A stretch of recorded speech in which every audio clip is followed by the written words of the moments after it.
Here we go. Ready? Wait, clap again so it's easy. So that doesn't help at all.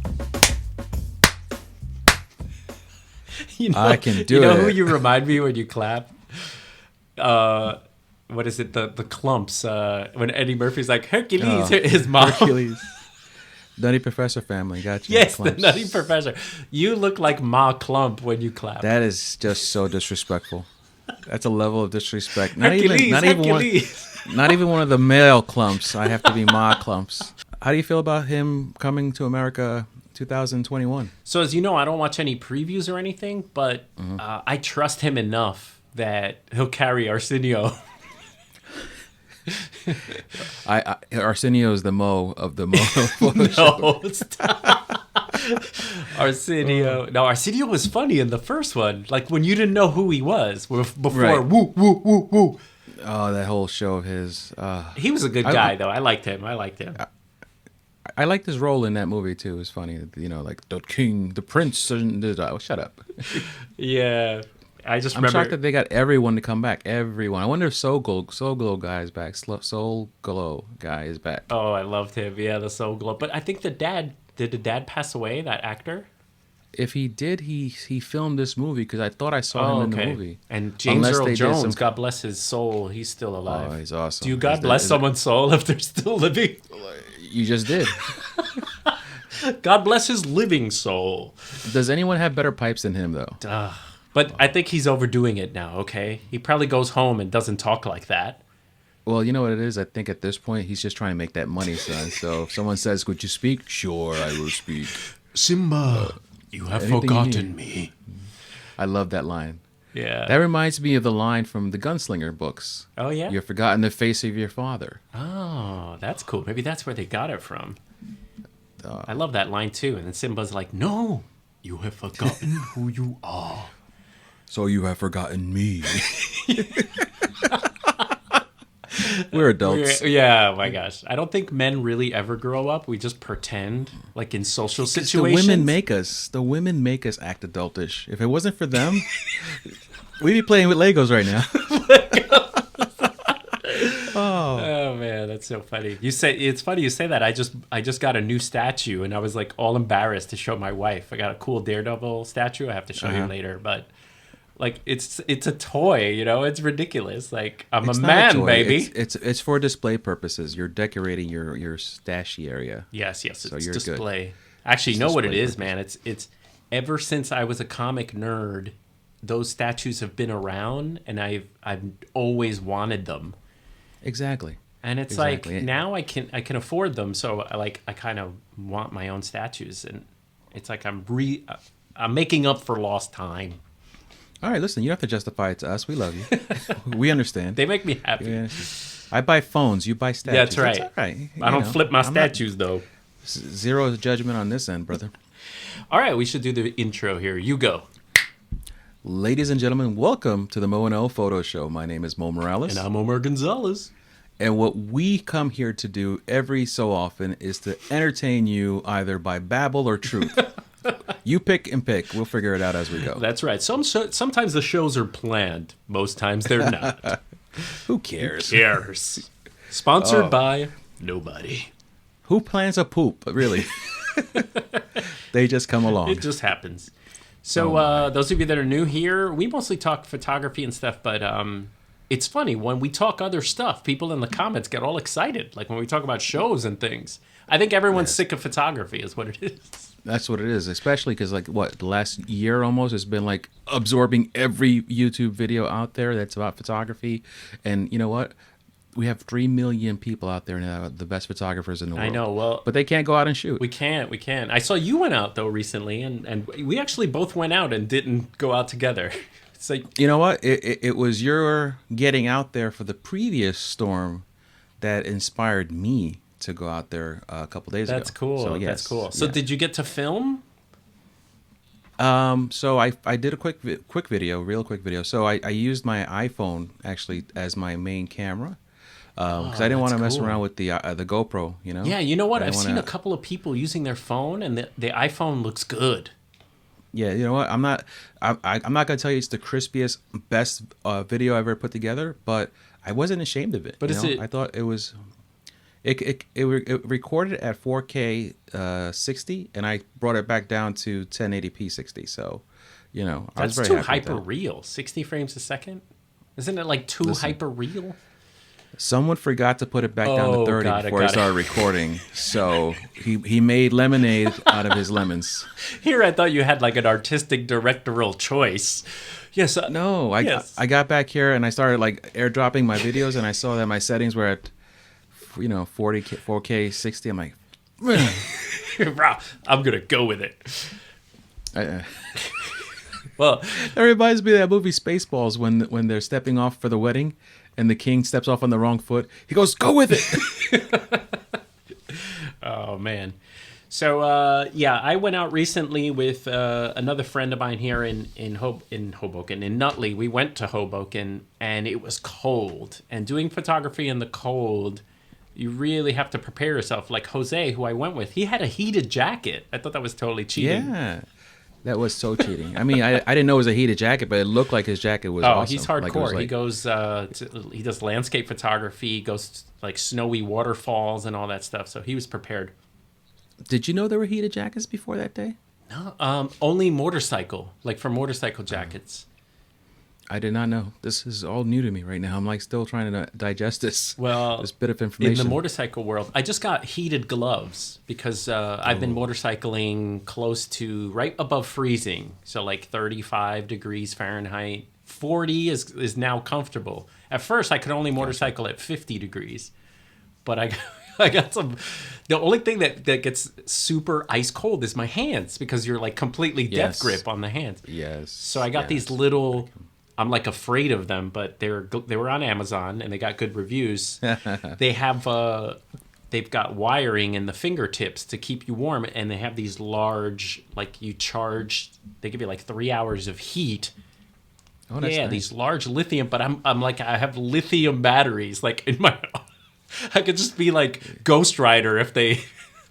You're gonna be one of those videos on the highway where the bike just explodes. I'm Only like thing left is flapping the my gloves. hands. They're like on fire. Sir, Roll around, just roll around. He'll be all right. I left early enough that I thought I was gonna beat the snow, and I was gonna just get it at the tail's end. No, but when I got out there, it was snowing and sleeting. So I was like, ah.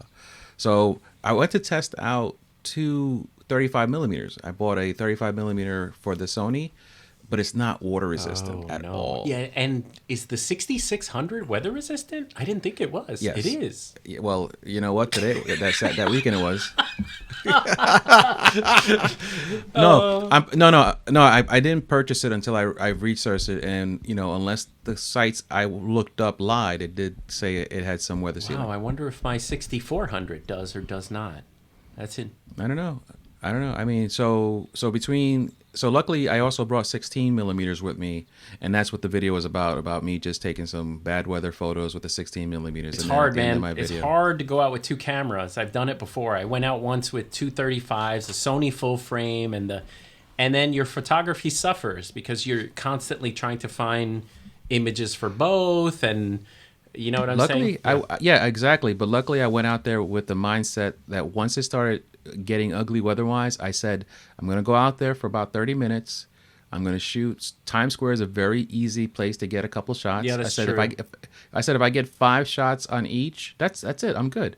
And I'm not here to compare the lenses. Also, you got out. Yeah, you got out. Yeah. Exactly. That was the whole thing. My first experience back out in the real world, and it was a really, really good time. You know what really ended the day sooner than anything else? The Sony viewfinder started fogging up, and then the Fuji lenses started the Fuji 16 started fogging up on me. So I'm like, okay, it's a wrap. Yeah. It was the 1.4 or the 2.8 weather resistant? The 1.4. Oh, the 1.4. Okay. Yeah, Yeah. I use that too. The one thing, you did make one mistake that I made as well. And of course, any mistake you make on YouTube is going to be pointed out. So I pointed out, thank you. The little hot shoe, there's like a little plastic cover that goes on the hot shoe to make the camera fully weather sealed. You're supposed to put that little cover on, but I lose I those. lost that thing years ago. Yeah, I lose Before I even those. bought it, I lost it. Yeah. I know they need to be a little bit tighter in there. So, okay. I noticed that those little sleevey things, that little slidey thing you're talking about, I find them any time I don't need them. Oh, totally. They're everywhere when I don't need them. Agreed. All right, what are we going to talk about today? You got a list. I got a list. So let me ask you a question. Since we're talking about photography, we're not, but that was my smooth segue. Smoothness is what I exude. I was always wondering, since you've been with the Apple world for so long, as far as the MacBooks and the desktops, did you have a preference on what you prefer to edit on? Like, for me, I would think the MacBook, if I didn't have this desktop set up with it, I would never edit on it because it's just so, uncomfortable. I guess I'm not a laptop kind of guy, Yeah, the only thing I do on a laptop is like email, surf, and watch YouTube on the laptop downstairs. But any kind of productive work, or if I'm editing, I want to do on my monitor here, the 27-inch MacBook. And by the way, I think they're like updating them soon. Yeah, supposedly getting rid of all those bezels. The bezels, right? And so my computer luckily is not luckily. Yeah, I want to spend $3,000. But I know my computer is kind of at the end of its cycle. Because a computer that's like 4 or 5 years starts to slow down, and I've been trying to like clean it up and get stuff off it to make it faster. I've updated all the RAM, but now I think that my son or daughter will inherit this one. Awesome. Make sure you get all that Drive C stuff off there. I don't know what you're talking about. Me neither. Yeah, and what was I going to say? Yeah. I just blew your mind. I know. I was like, okay. Now I started thinking, I'm like, what do I have on there?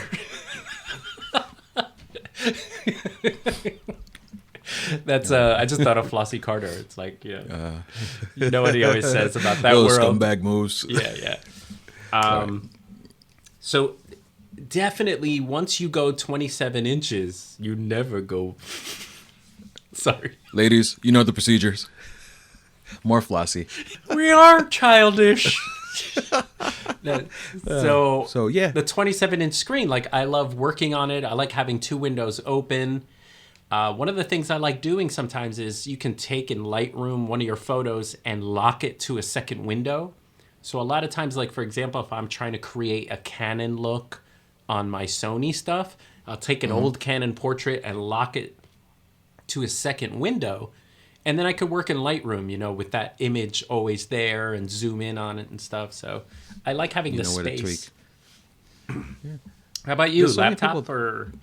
No, I've never been a laptop person. I think, again, laptop, because I even at my job, my 9 to 5, I have laptops, but we've always had the desktop setups with them.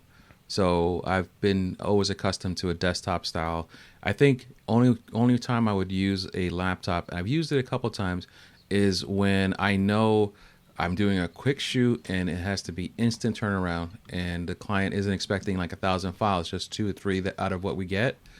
And, we'll just skim through them, together and pick a couple photos, edit them out, and get them to the client ASAP, So Cool. Other than that, I've never really even enjoyed using the laptop for that. You know what I could see? I don't know if you have any experience with this, but I could see that if you had a very powerful like M1 Apple laptop and you had a beautiful like editing screen, like an editing monitor, and then the laptop closed can go in a dock. And you use the power from that laptop. I've never done that, but I'm sure there's people that use their laptop as like their main computer. They just use an external monitor. No, that's my setup. Yeah, exactly. Oh, okay, cool. So when I'm filming with you, I have my main monitor is over here. Okay. I'm pointing to my left, and if I'm talking to you, I open up the clamshell right behind the camera so I can see you. That's cool. All right, next point on the list. Weather sealing. We both have experienced recently going out with the weather not being 100%. We're here in the Northeast. We've had a blizzard a week ago and a retouching of almost a blizzard yesterday. And we had a comment last week on one of our videos where one gentleman mentioned that it's a gimmick. And I get it, because I get why he said that, because a lot of YouTubers are telling him, or maybe he believes it himself. But I wanted to make sure that we discuss that it's important to have weather sealing if you're going to be shooting in environments like we just did. Yeah. You know, you can't take your XT20 out into what I was in yesterday. You couldn't. It would be destroyed. So I think, understanding that weather sealing doesn't mean weatherproof. Yeah. It's a difference. But you know what's funny is difference. I took my XT2 out in the rain for a video, almost like fingers crossed. I hope this works out, and it did. And then when I did the snow video, it started to act up. The camera acted up, like one of the dials stopped working. So it made me a little nervous. And here's the thing: I really don't think that. Obviously, some cameras have more weather sealing than others. But even if the camera has weather sealing, I really think that you should protect the gear with some kind of case or plastic. So exactly. I kind of learned my lesson. I got away lucky with, I think, the first XT2 video. It was drenched in the rain and totally fine. This snow one with the cold and condensation and the freezing, it didn't like it at all. So it started to act up. And then, so I think if I went out again, I would definitely use a freezer bag with, I've done it before. I actually took out my XT20 with a freezer bag using gaffer's tape around the lens. Peace of mind. Peace of mind. Makes sense. It makes perfect sense, because this is still electronics, right? No matter what the products tell you, it's still electronics. And water and electronics is like, me and a comb, just useless. Yeah, and it's also like how you shoot too, because people always ask me, should I get the XT30 or like an XT2? They're both about the same price now. And the XT3 has faster autofocus. Sorry, the XT30 has faster autofocus and better maybe video features. But do you want that extra sealing? And it's one of those things where, like, if you never go out in bad weather, you could probably get away with the junkier weather sealing. Or do you want that peace of mind? Sometimes it's nice to go out when it's raining. Yeah, and there's other people who never, ever even think of going out shooting when it's raining. So. Yeah, and you can also get a freaking umbrella. Like, exactly. Duh, So exactly. if you didn't have a weather seal, it's definitely not a gimmick, but I don't think it should be as big a deal as it is unless you're that kind of photographer. You're shooting waterfalls. Your camera's always getting misted on by fog in the morning. If you're that kind of photographer, then it's almost like a definite necessity, Or falling accidentally into pools. Like, my God. I don't know who does that, but, we'll keep moving.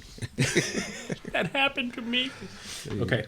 What else we got? What do you got on that side? Didn't you have something that you want to touch on? Yeah. I have my my philosophical conversation. Are you ready for that?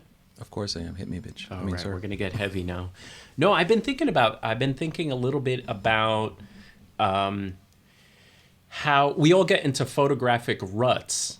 And, like, you can blame COVID. You can blame that you don't pick up your camera because it's not new enough. You need new gear.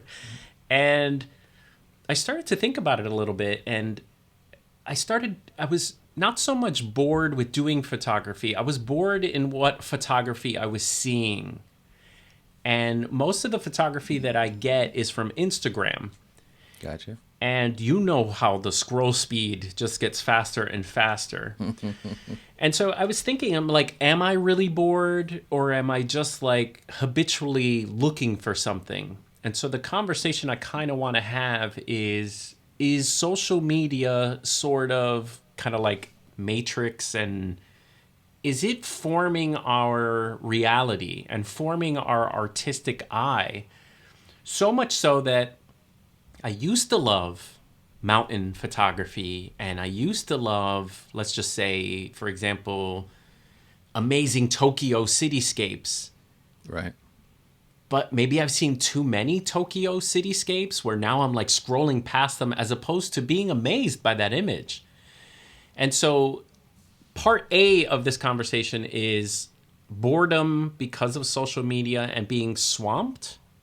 Let's talk about that. How do you feel about that? Are you Overly stimulated, baby. That's exactly. Always, first of all, always overly stimulated. So I think honestly, the biggest problem of 2021 is the technology we have available to us, right? Where when we were children and we would get a good magazine, we would read a magazine 1,000 times because that's the only source we had. And when we look at those pictures a million times, National whatever Geographic kind of pictures there were, that's not my business. But I think now where the minute you wake up, you have your phone in your hand, and if you're not taking care of business on your phone, what are you doing? You're in the bathroom, you're scrolling, you're reading, you're having breakfast at the table, not at the bathroom, at the table, and you're scrolling and reading. So instead of a newspaper, which you take time to get from the top to the bottom, you now have the option to just bypass what you don't want to see and see only what you like. And when you see only what you like continuously, when does your brain say, nana, enough of that, let's move on to something else? But the interesting thing is, you said it perfectly. Like, when you see things you like, you'll either like or pause on them, and the algorithm starts to take this stuff in. So my part B kind of is, are you sort of forming your own little box of what artistic things you want to see and what you want to shoot? You know what I mean? The more you like pictures of food, you're going to get more, food pictures, and you're going to be watching food videos and then doing food photography. You're not exposed to other types of photography, like still life maybe, or portraiture. So my question, my part B is like, are we being sort of, is our creativity being hampered by like this social media, these chains, Yeah, no, listen, I watched the video the other day from this gentleman by the name of Evan Rath. Yeah, I know him. He was at Kondo. Yeah, at Sony Kondo, Real nice guy. He asked, the video was about narcissism and creativity, and within the video, he subreddit it. He came up with a whole different point about, are we at the point now where social media is aiming us as far as what do we think about photography? That's kind of what photography. Yeah. So I think based on that conversation he went into and the conversation we're having now, there's no doubt that algorithms are wormholing our brains. Perfectly and our said. Brains are falling into their own algorithm of, we've seen that already. Let's keep it moving. You know what? Let's go somewhere else. Until we decide to change what we're looking at, our brains are going to be stimulatedly dead, bored. They're just tired of seeing this stuff, even though our souls probably still light up thinking about how we can recreate something like this. Our brains, which, obviously does our thinking, is at the point where it's had enough. Yeah. And it wants something new, something fresh. We weren't meant to eat cereal every morning, the same Kellogg's cornflakes. No sponsorship, but call us. I like Kellogg's. But yeah, so we need to keep feeding ourselves different types of stimuli: photography, television, books, and we haven't done that anymore. We now have what we like so much accessible that we're drowning ourselves. Drowning. That's a great way to say it, because I love photography, but I feel like I need to maybe break the algorithm, by trying to do other things that will like spark my photography. Do you know what I mean? Right. So instead of just watching photography videos that interest me, maybe if you watch a story about something else, like maybe about homelessness in New York, or you start to go down a different rabbit hole that has nothing to do with photography, and then you can photograph that, And so I haven't found that thing yet that like will, we need that drive, Like, for example, we've done the MS, what is it, the Muckfest and all that. There's all those people that are involved there. Like, everyone in that thing has a MS story, and, imagine you did like MS. Instead of Humans of New York, we followed people's lives. Like, and of course, there's different levels of the disease. People who've just been diagnosed, to that have had it for a bunch of years, to people that are at the end of their lives, that kind of thing. it's a deep concept. Actually, now I'm thinking like, why haven't I done it? Yeah, well, that's my point. Is we don't think of that because we're stuck over here in looking, feeding, and we don't create anything because I'm always getting better at portrait photography because that's what I do and that's what I love, but I can't really watch another video about a softbox on a pretty woman and we get to see the picture because I know how it's going to end, kind of thing, Exactly. Even if they build the blocks up to get to that portrait, you kind of already know the end. So we know the end. You need to tune in. Yeah, you need to tune into something that you have no idea where it's going to go. And if you've never done food photography, watch a food photography video. Yeah. If you've never done disco dancing, put one of those on. That's why who has like a great drive for that is those documentary photographers, the people who get like a story and they go discover about it and they make, that must be really cool, right? Like someone gives you an assignment, kind of like we were talking about the MS thing. But right. I know Rudy Roy, he was a Fujifilm photographer. I don't think he is anymore. Maybe he's Leica now. But he used to shoot for the New York Times stories like that, like things in the neighborhood, in the hood. And so I think I need to sort of unplug for one, man, because I'm trying to watch shows. I'm trying to find something. Actually, one thing I did find that sparked me a little bit was Itchy Boots. Do you know who she is?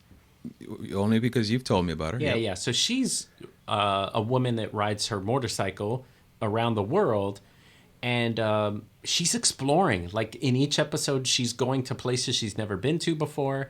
So like I'm living through her, even though like after you turn it off, you're like, I'm still home. I'm lonely.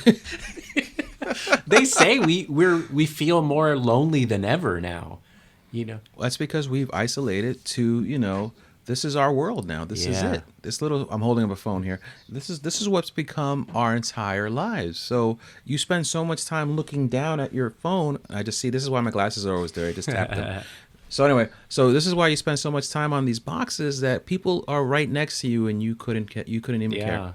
I know there's COVID, but when was the last time we saw Limari, Shaniza, George, like together, right? Remember that time we got together once? Oh, that was one of the best times. That was the rebirth of Slick. Yeah, right so there. For the obviously no one knows, but we had high school friends and we decided to like just all get together and do photography in Hoboken. We also had like this little photo club for 10 minutes. Yeah. It was a photo walk before we knew what a photo walk was. And the thing was, photography really didn't have anything to do with it. We just kind of just enjoyed each other's company and we wanted lunch. Yeah, really. food. I was gonna say but exactly. You're actually right though. Like I don't think anyone does that anymore. Like there's very younger people get together in large groups like that still when they shouldn't, but they're still in their phones. I think to close out, I just want to say that the Matrix is scared now because we're starting to become aware. We're starting to become aware. And if as long as you're aware and you break the binds, like Mo said, there's hope for you to maybe, get inspiration and photograph something new, Exactly. You can't grow if you stay still. Yeah. So we're mentally standing still right now until we decide to move into someplace different that's not comfortable for us. That's the best place. Muscles, how do muscles grow? You attack them and you tear them down and then they start growing based on that. Same thing with your brain, same thing with your creativity. You attack what's comfortable and you move on to something complex, getting stronger in your photography. I love that. Why do we fall, Bruce? Oh. Hey, by the way, that guy's in every movie. Michael Caine? Yes. Michael Douglas? No. I don't know talking about. Michael Caine. He's Michael Caine. Yes. Michael Caine. He's British. Alfred. I just saw him in Tenet. He's in Tenet for like 10 minutes. Didn't he die? No, he's still alive. Oh, I just killed him. He internet died 5 times. He looked very old, though. He did look very old, but I feel like he's in every movie. My gosh. He's a great actor. He is, you know but to me, he's Alfred now. Any movie he does, he's like, hello. He's always the Equalizer to me. So yeah. Remember that TV show, The Equalizer? No. That's how old I am. Yeah, I am old. All right, quick question for you. Yes. People talk about gear isn't that important to your photography. I am at the school of gear isn't super important to your photography, but what do you think I would shoot a better portrait with? A Nikon 3000 or a Hasselblad, 75 whatever, or a Canon, 5 Mark D 40 Niner blue 45 red. You know what? No, seriously, would I shoot you better with a Canon R5 or with a Nikon? It's a trick question. No, I know where you're. I know it's a trick question. What if the Canon Niner has horrible light?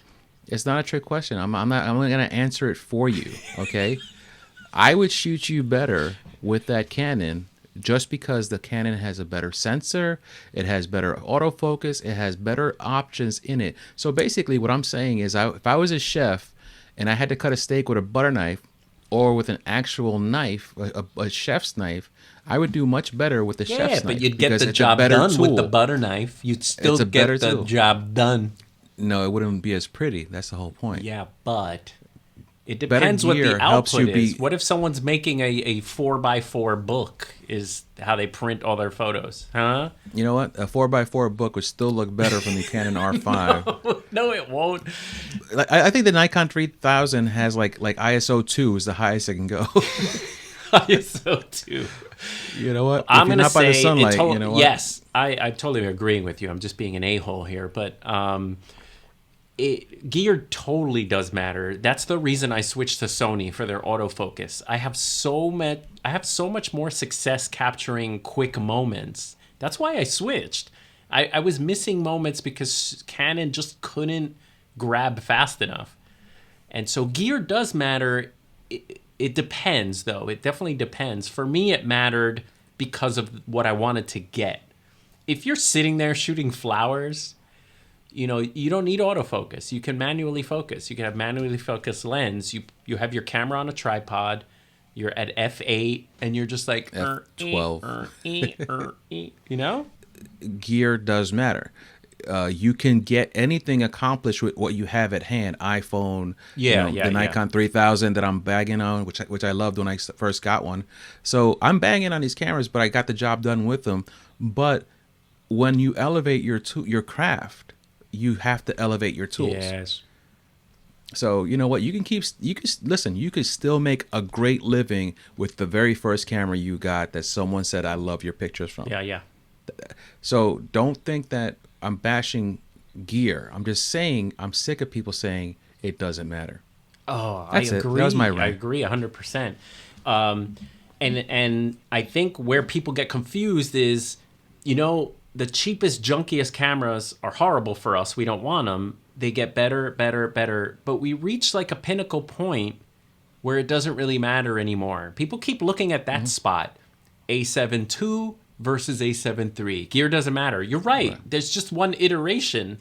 But like if I have a Rebel XS that ISO 400, it's got grain, I can't shoot weddings with that, man. When I hand you an A7S3 with ISO 4 billion. I know. And the ISO, that whole evolution, people forget, but because it's a couple of years now. But remember where you couldn't go above 800, 1600, or it was, damn, man, noise reduction. I don't even use noise reduction anymore. Remember, you had to long noise reduction. You had the whole thing where 3200 was like a snowstorm. And like if you zoom in, it's like color snow. It's like listen, exactly. Street photographers in the old days were using film cameras, all full manual, and they were rocking. Were they rocking, or were they like taking so many pictures that they found 4 that they loved and they sold them? Yeah. That's another thing is the best photographers show their best work. So. They don't show you everything. Yeah. Someone did that. The Cartier, the Decisive Moment guy, the street photographer, the French. Okay, yeah. Oh, my God. I got to... Yeah. He's a famous street photographer in France, and I don't know if you've ever seen, there's something called the decisive moment. There's a little kid jumping over a puddle in black and white. I'll send it to you, but it's a famous street photography photo from this French photographer, and someone showed his fails, or his fails were like released, all his like negatives, and really he got like the decisive moment, but he also got a lot of junky moments, you know. Undecisive moments. Crap moments. Oh, what was I thinking? Yes. All right, everyone. All right. This was a great episode. I love talking to you, man. I appreciate talking to you. I won't talk to myself all day. Yeah. So we will try to keep bringing you. We're being good. We've done 3 in a row. Moe has been staying on it, so I love him for that. And we will try to bring you more episodes on the Moe and O Photo Show.